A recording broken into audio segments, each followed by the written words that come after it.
We need to act now to protect our children's hearts. Let's choose God as their savior, not a fictional superhero. Superman looks like a hero, but after this short video, you'll see how idolizing him can quietly pull children away from God. Today we'll cover 6 stories parents should know, symbols and hidden meanings, how to talk with our kids, and brief answers to common objections. I'm not here to shame anyone. I'm a parent too. I make mistakes, I learn, I worry, and that's why I'm talking to you today. A few months ago, my neighbor's 8-year-old wore a Superman shirt every day. One night he was playing and said, "These toys should be destroyed." He was playing, but that line stayed with me. When kids hear, "he can do anything," what are they learning about power and right and wrong? We all know Superman is a famous comic and movie hero. Different writers and filmmakers have told many versions. Some are kind, some are darker. It's those darker moments we need to notice. Here are 6 stories parents should know. In Man of Steel, Superman kills General Zod to save people. But Exodus 20:13 says, "Thou shalt not kill." This applies to all movies that show killing. From these kinds of movies, kids may learn that they can decide who lives and dies. And that's a heavy idea for a child and could lead them to the wrong path. In Injustice, after a terrible loss, Superman rules by force and kills opponents. That story turns grief into the desire to control. And it made me sad because revenge can look like justice to a child. Proverbs 16:18 says, "Pride goeth before destruction, and a haughty spirit before a fall." Revenge says, "I hurt you back to make you feel the same pain."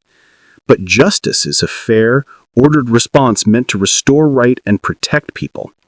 In Red Sun, Superman becomes a political leader whom people depend on. But Jeremiah 17:5 says, "Thus saith the Lord, Cursed be the man that trusteth in man, and maketh flesh his arm, and whose heart departed from the Lord." Trusting people instead of God is risky. We want our kids to trust God first. In Kingdom Come, Superman decides who is worthy of help. But Matthew 7:1 says, "Judge not, that you be not judged." When heroes play judge, kids may start sorting people into worthiness, and that's very disturbing. Some stories show Darkseid or the anti-life equation forcing people to obey and worship. That's scary. It steals choice and makes people act like puppets. Stories of mind control echo real spiritual warnings. They contradict the Bible in Galatians 5:1 that says, "Stand fast therefore in the liberty wherewith Christ has made us free, and be not entangled again with the yoke of bondage." We don't want children cheering the loss of freedom. In For the Man Who Has Everything, the Black Mercy gives Superman a perfect dream life so he won't fight. An excerpt from 1 John 2:16 warns us, "For all that is in the world, the lust of the flesh, is not of the Father, but is of the world." Comfort can steal purpose. It's not good for kids to learn from this story to choose the easy way over doing what's right. I know this sounds heavy. I'm not saying every Superman story is evil.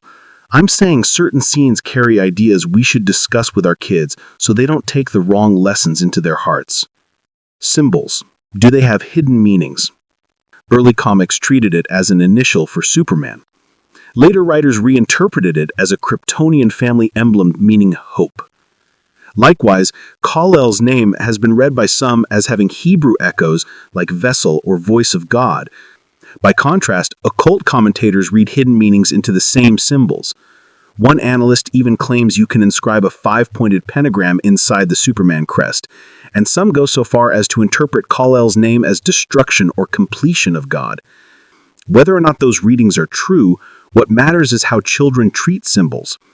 If a child begins to think a symbol has magical power or deserves worship, that's where trouble starts, and we need to step in. Let's teach them what symbols mean, not just leave them to guess. How to talk with our kids. We don't have to be perfect. We just need to be present and gentle. 1. Ask, don't lecture. Say, "What do you like about Superman?" Listen first. Pause the show. If a scene is heavy, pause and ask, "Would Jesus do that?" Keep it short. 3. Say the simple truth.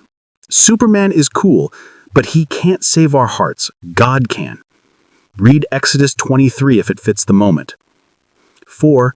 Point to real heroes. Show kids people who serve God, good neighbors, pastors, nurses, teachers, firefighters, and everyday people who help those in need without expecting anything in return. Real people teach real faith. 5. Pray and model humility. A short prayer after a show teaches more than a lecture. Short answers to common objections. It's just a movie. True. But movies shape hearts. Repeated ideas stick to young minds. Superman teaches courage. Sometimes, but courage mixed with pride or control isn't the same as godly courage. Aren't we overreacting? We're guiding. Loving parents choose good seeds to grow in their child's heart. We love our kids, and we're doing our best. We watch, we talk, and we guide them with love. If this helped, like and share with one parent who needs a gentle reminder. Thanks for listening, friend. Let's protect our children's hearts together. Subscribe for more gentle, faith-based parenting tips.